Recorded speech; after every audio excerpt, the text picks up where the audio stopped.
ఈరోజు మహాశివరాత్రి మహాపర్వదిన సందర్భంగా గర్భరక్షాంబికాదేవి వారి వందు వేయించేసి ఉన్నటువంటి శ్రీ గణపతి వారికి శ్రపణ కార్యక్రమం.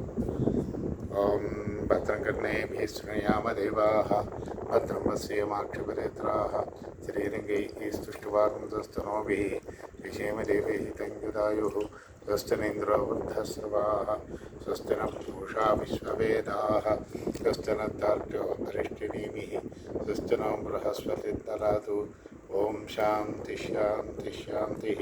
ఓం లం నమస్తే గణపతే త్వమేవ ప్రత్యక్షం తత్వమసి త్వమేవ కేవలం కర్తాసి త్వమేవ కేవలం హర్తాసి త్వమేవ సర్విదం కల్విదం బ్రహ్మాసి త్వం సాక్షాదాత్మాసి నిత్యం సత్యం వచ్మి అర్థం వచ్మి అవత్తమాం అవవక్తారం అవశ్రోతారం అవధాతారం అవానుచారమో శిష్యం అపురస్తాదు అవదక్షిణాత్తాదు అవోత్తరాత్తాదు అవాధరాత్తాదు సర్వదో మాం పాహి పాహి సమంతాత్ తం వాంగ్మయస్తం చిన్మయః త్వమానందమయత్వం బ్రహ్మమయః త్వం సచ్చిదానందాత్తిథియోసి త్వం జ్ఞానమయో విజ్ఞానమయోసి సర్వం జగదిదం తత్తో జాయతే సర్వం జగదిదం తత్తిష్టతి.